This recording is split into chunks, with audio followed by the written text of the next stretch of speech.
Hello everyone, welcome to basic institute for engineers. हम लोग cover कर रहे थे परफॉर्मेंस एनालिसिस का टॉपिक एफिशिएंसी। ठीक है, तो एफिशिएंसी का आधा पार्ट मैंने कवर कर दिया था। केस 1 मैंने कवर किया था जब हम लोड करंट को क्या मान रहे थे, वेरिएबल, लोड पावर फैक्टर क्या मान रहे थे हम लोग, कांस्टेंट। ठीक है, मैक्सिमम एफिशिएंसी की जब बात कर रहे थे तो देखो एफिशिएंसी मैंने क्या लिखा था, output upon output plus losses, output upon output plus losses. अगर मैं यहाँ पे क्वेश्चन लिखूं, इफ लॉसेस इज कांस्टेंट, अगर मान लो लॉसेस कांस्टेंट है और अगर आउटपुट को इंक्रीज किया जाए तो एफिशिएंसी पे क्या फर्क पड़ेगा।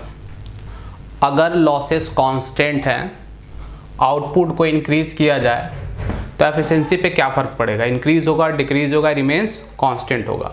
तो देखो कैसे करेंगे,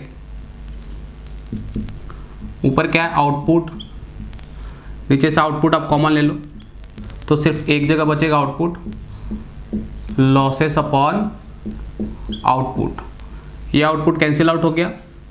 अब सिर्फ एक जगह आउटपुट है आपका लिखा हुआ। देखो अगर इस आउटपुट को इंक्रीज करें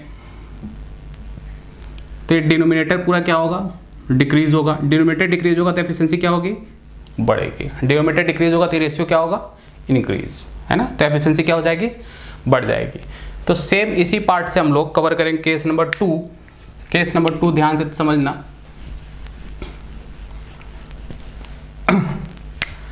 एफिशिएंसी हम लोगों ने लिखा था VI cos phi upon VI cos phi plus iron loss plus copper loss. Copper loss क्या लिखे थे, I square R equivalent. Copper loss क्या, I स्क्वायर R इक्विवेलेंट। ठीक है, तो मैक्सिमम एफिशिएंसी का केस हमने देखा था, पहला केस देखा था जिसमें हमने लोड करंट को वेरिएबल माना था, लोड पावर फैक्टर को कांस्टेंट।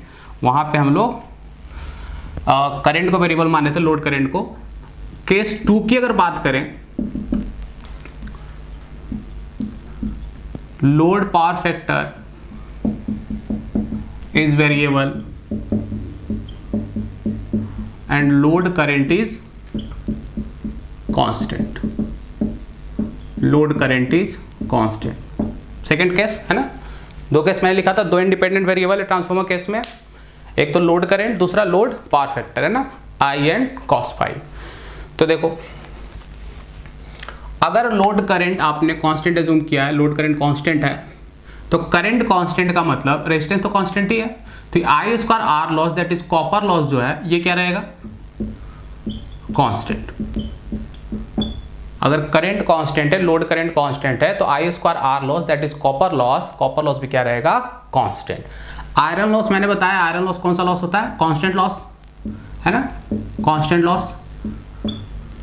तो दोनों क्या हो गए आपके, कांस्टेंट।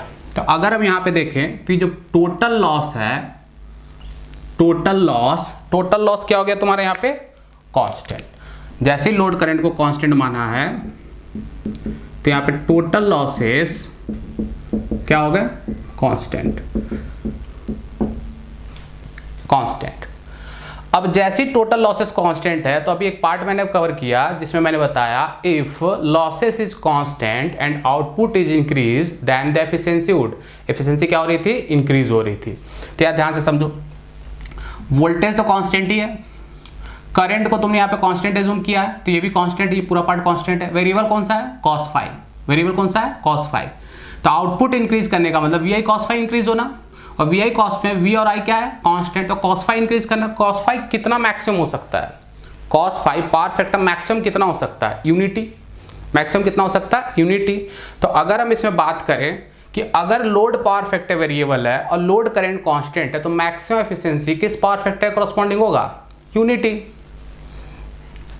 तो क्या लिख सकते हो, maximum efficiency occurs at unity power factor. कौन से पावर फैक्टर पे, यूनिटी पावर फैक्टर। अगर लोड करंट कांस्टेंट है, लोड पावर फैक्टर वेरिएबल है, तो डेफिनेटली आपका मैक्सिमम एफिशिएंसी किस पावर फैक्टर पे होगा? Unity power factor. क्लियर होगा आई थिंक यहाँ तक सबको, है ना? देखो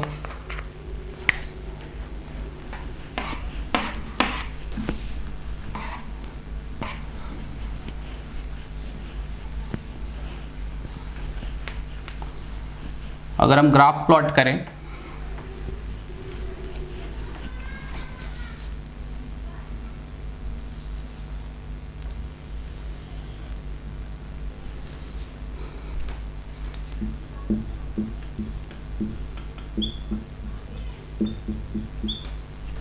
load current power factor, sorry efficiency है, एफिशिएंसी। सपोज दैट ये जो ग्राफ है ये 0.6 पावर फैक्टर पे तुमने ग्राफ प्लॉट किया है, different value of load current के कॉरस्पॉन्डिंग, है ना? इसके कॉरस्पॉन्डिंग एफिशिएंसी मैक्सिमम है, ये current corresponding to maximum efficiency. ये बात हम लोग पिछले लेक्चर में कर चुके हैं आई ईटा मैक्स निकालने का, है ना? ये आपका एफिशिएंसी क्या है? मैक्सिमम। अगर पावर फैक्टर बढ़ाओगे तो पावर फैक्टर इंक्रीज करेंगे तो एफिशिएंसी क्या हो जाएगी? इंक्रीज होगी, ऐसा कुछ। ये 0.8 पावर फैक्टर कॉरस्पॉन्डिंग, इसके कॉरस्पॉन्डिंग मैक्सिमम एफिशिएंसी की वैल्यू ये है।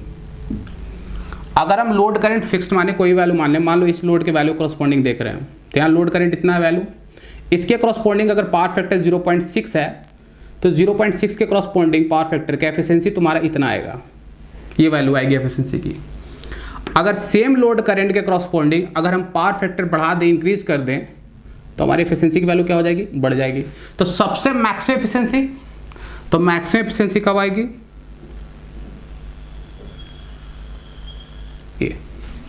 ये तुम्हारा unity power factor, unity power factor corresponding efficiency क्या होगी? सबसे मैक्सिमम। तो अगर लोड करंट को फिक्स रख के अगर एफिशिएंसी बढ़ाओगे, सॉरी लोड करंट को फिक्स रख के अगर पावर फैक्टर इंक्रीज करोगे तो एफिशिएंसी क्या होगी? इंक्रीज होगी। तो मैक्सिमम एफिशिएंसी डेफिनेटली कौन से पावर फैक्टर पे होगा? Unity power factor. एक बात और समझो, ये आई ईटा मैक्स की value the current corresponding to maximum efficiency, ये पावर फैक्टर चेंज करने से चेंज नहीं होगा, क्योंकि कल पिछले लेक्चर में अगर देखे होगे तो उस लेक्चर में लिखा था मैंने I eta max P I upon R equivalent. तो आयरन लॉस तो कांस्टेंट लॉस है एंड आर इक्वेलेंट रेजिस्टेंस क्या है? कांस्टेंट है। तो ये दोनों कांस्टेंट है, तो आई ईटा मैक्स की वैल्यू पावर फैक्टर चेंज करने से चेंज नहीं होगी, आई ईटा मैक्स की वैल्यू क्या होगी? सेम होगी।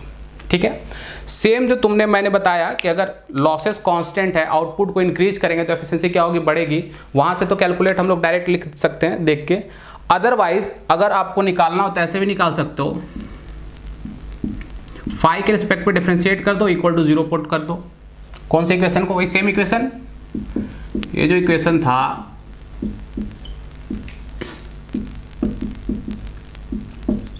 इतना करने की जरूरत नहीं है, बट अगर आपके मेंस की बात करें, एसएससी जेईई के मेंस की बात करोगे तो अगर वहां पे निकालना हो तो क्या करो? फाई के रिस्पेक्ट में डिफरेंशिएट कर दो, डिफरेंशिएट करने के बाद इक्वल टू 0 पुट कर दो। जैसे इक्वल टू 0 पुट करोगे तो तुम्हारा automatically sine phi equal to क्या आ जाएगा? 0। तो साइन फाई 0 का मतलब कॉस फाई की वैल्यू कितनी? 1।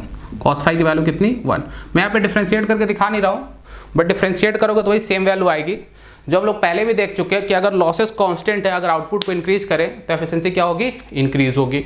तो अगर लोड करंट की वैल्यू कांस्टेंट है, अगर लोड करंट की वैल्यू कांस्टेंट है, तो अगर पावर फैक्टर इंक्रीज करोगे तो एफिशिएंसी क्या होगी? इंक्रीज होगी। तो पावर फैक्टर मैक्सिमम कितना हो सकता है? यूनिटी। पावर फैक्टर मैक्सिमम कितना होगा? यूनिटी। तो मैक्सिमम एफिशिएंसी किस पावर फैक्टर कॉरस्पॉन्डिंग होगा? Definitely unity power factor. ठीक है, अब एफिशिएंसी से रिलेटेड हम लोग बहुत सारे सवाल करेंगे क्योंकि बहुत इंपॉर्टेंट टॉपिक है। अगर आप एसएससी जेईई की बात करें तो उसमें भी देखोगे नंबर ऑफ क्वेश्चंस बहुत ही ज़्यादा हैं। ठीक है, अदर एई जेईई के भी पेपर की बात करोगे तो परफॉर्मेंस एनालिसिस टॉपिक से नंबर ऑफ क्वेश्चंस बहुत ही ज़्यादा होते हैं, तो इस पर हम लोग क्वेश्चंस प्रैक्टिस बहुत ही ज़्यादा करेंगे। ठीक है, थैंक यू।